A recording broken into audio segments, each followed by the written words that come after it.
பாட புத்தகங்கள் முதற்கொண்டு எல்லாத்தையுமே அவங்க காவியமயமாக்குறாங்க.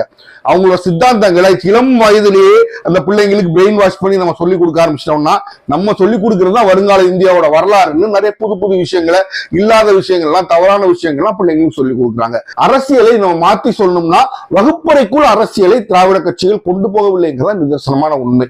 அதன் பலனாத்தான் நான் இன்னைக்கு 3 நாள் பேசிட்டு இருக்கோம். நம்ம எல்லாரும் இருக்கோம் அப்படின்னா நம்மளை சுய சிந்தனையாளர்களாக சிந்திக்க விட்டது திராவிட கட்சிகள்.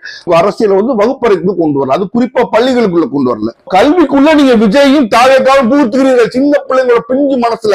இது உங்களுக்கு ஒண்ணும் புதுசு இல்லை. எலெக்ஷனுக்கு முன்னாடியே சின்ன பிள்ளைங்கிட்ட ஓட்டே இல்லாத சின்ன பிள்ளைங்க மூலமா நீங்க பிளாக்மெயில் பண்ணுங்க, அம்மா அப்பாட்ட சொல்லுங்க சொல்லுங்க சொல்லுங்க, சாப்பிடாதீங்கன்னு சொல்லுங்கன்னு சொல்லி அப்படி ஒரு மாற்று மூளை செலவு செய்து ஓட்டு வாங்கினவங்க தான் நீங்க. உங்கள்கிட்ட இதை எதிர்பார்க்க தான் செய்யறோம். அங்க அந்த மாணவியோட அம்மா சொன்னாங்கன்னு சொல்லி வாடி வாடி கைப்படாத சிடின்னு தமிழ்ல திருக்குறளுக்கு அப்புறம் அதிகமாக இலக்கிய வரவேற்பை பெற்று அந்த பாட்டை பாடி ஒரே குத்தாட்டம் போடணும்னா உன் கட்சியில போய் குத்தாட்டம் போடு, இல்ல சத்தியமூர்த்தி பவன்ல போய் குத்தாட்டம் போடு.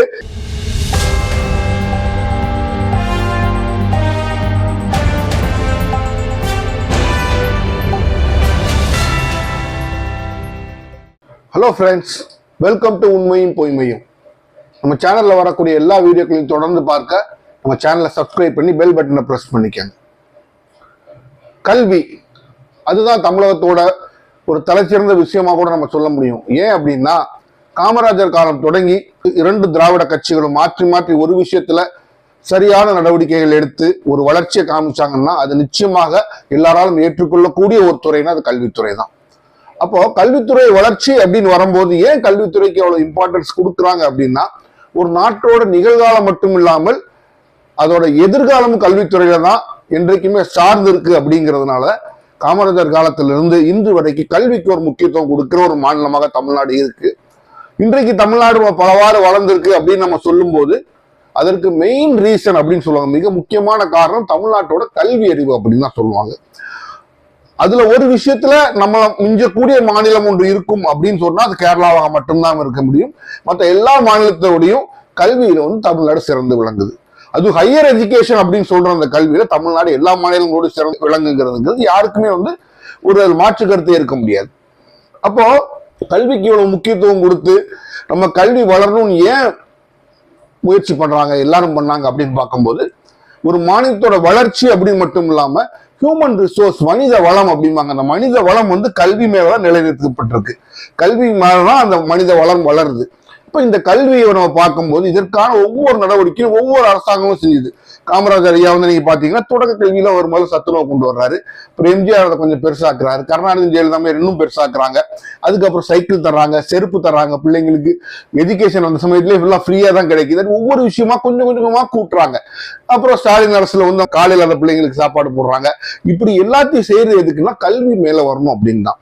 அப்ப நீ ஒரு விஷயத்த நம்ம 1000 குறைகள் சொன்னாலும் சின்ன சின்ன தவறுகள் தவிர மாணவர்களோட வாழ்க்கையில காமராஜர் அரசாகட்டும் அதற்கு பின்னால் திராவிட கட்சிகளாகட்டும் பெரிய பாதிப்பை ஏற்படுத்தலைங்கிறது ஒரு நிதர்சனமான உண்மை. நல்ல திட்டங்களை கொண்டு நிறைய நல்லது செஞ்சிருக்காங்க.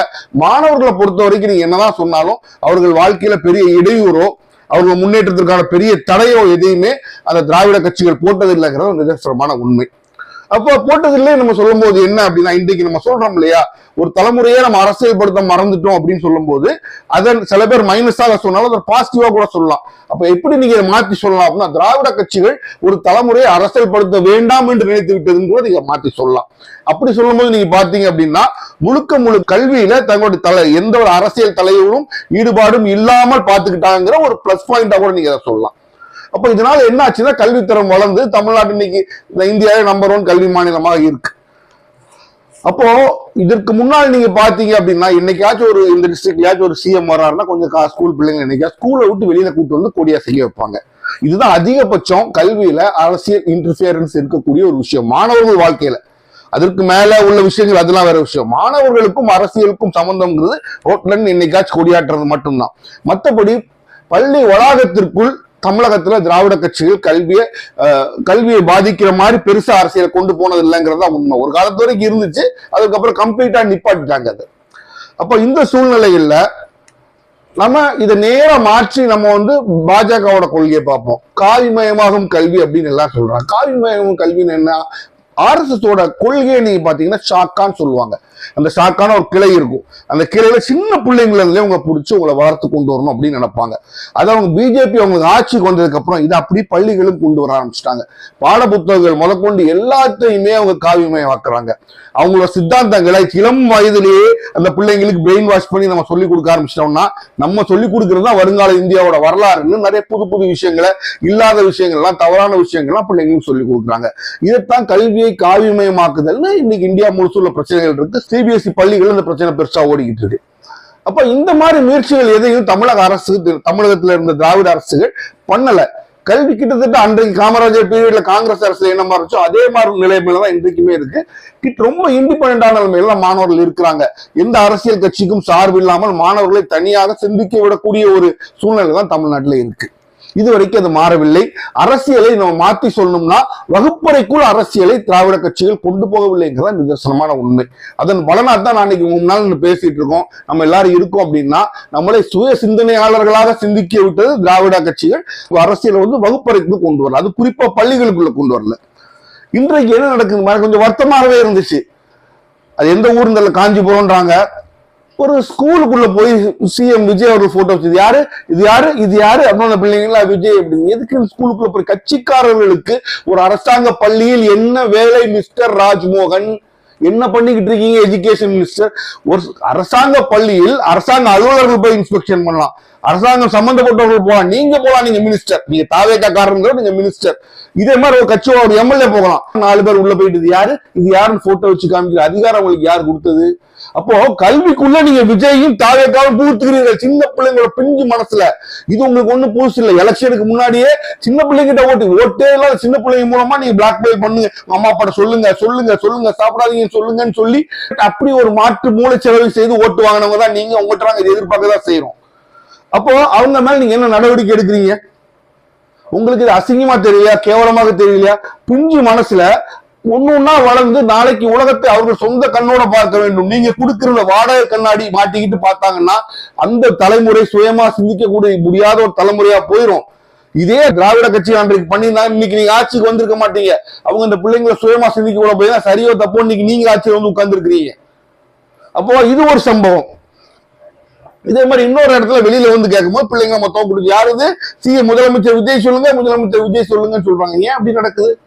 ஏன் இந்த சம்பவங்கள் நடக்கின்றது?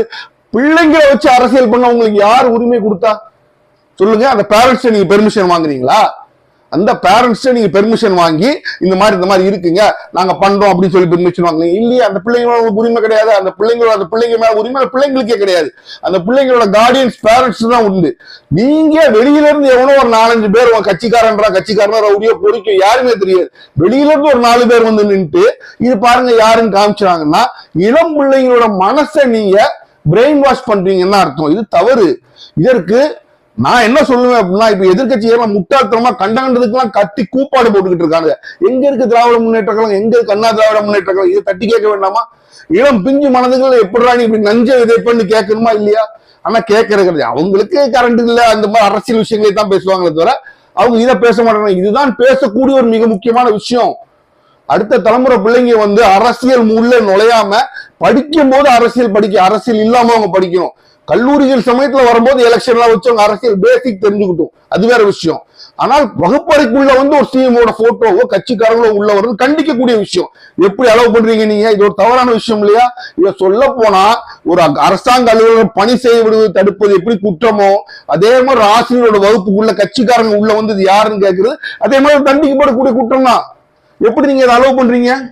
அலோவ் பண்ணிட்டு பெருமையா வேற நீங்க பேசுறீங்க. இதெல்லாம் சேர்த்துக்கலாம்னா வழக்கம் போல நம்ம ஊர்ல ஒரு தருதலை கட்சின்னு ஒன்று இருக்கு, ஒரு காங்கிரஸ் கட்சி. உயர்கல்வி அமைச்சர் அதுக்கு ஒருத்தர் இருக்கார்.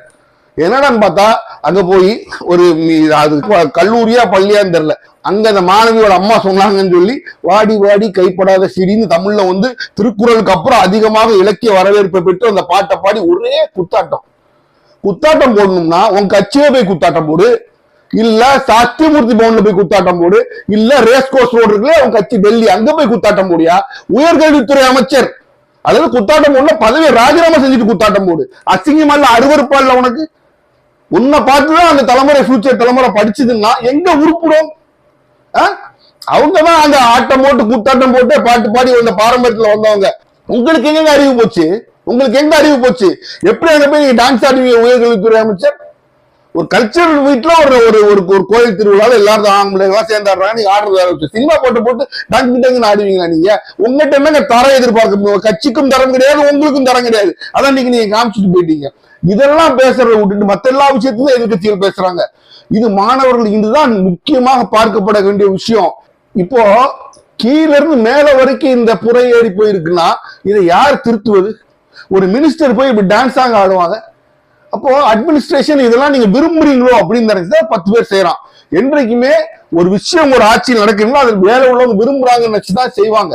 இப்படி எல்லாம் செய்ய வைக்கிறது நீங்க உங்களுக்குள்ள நீங்க வச்சுக்கங்க, என்னவும் பண்ணுங்க, ஊழல் பண்ணுங்க, என்னவும் பண்ணுங்க, எல்லா கட்சிகளும் பண்றதா நீங்களும் பண்ணுவீங்க, இல்லாமயே பண்ணுவீங்க. அது நடக்கட்டும், எங்களுக்கு அது பிரச்சனை இல்லைன்னு சொல்ல மாட்டேன், அது சந்திக்கக்கூடிய விஷயம்.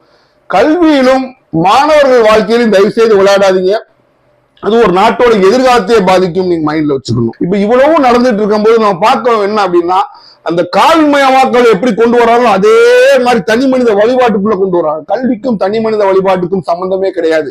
மகாத்மா காந்தி என்று சொல்லப்படுகின்ற காந்தியை கூட நம்ம வழிபட்டது கிடையாது பள்ளிகளிலும் கல்லூரியிலும். தந்தை பெரியார் என்று சொல்கிற தந்தை பெரியாரை கூட நம்ம வழிபட்டது கிடையாது பள்ளிகளும் கல்லூரியிலும். உங்களையும் வழிபட முடியாது. அதை முதல்ல புரிஞ்சுக்கங்க. கல்வியை விட்டு தள்ளியாருங்க, கல்விக்குள்ள கை வைக்காதீங்க. அது உங்களுக்கு ஷாக் அடிக்கும். மிஸ்டர் விஜய், மீண்டும் சந்திப்போம்.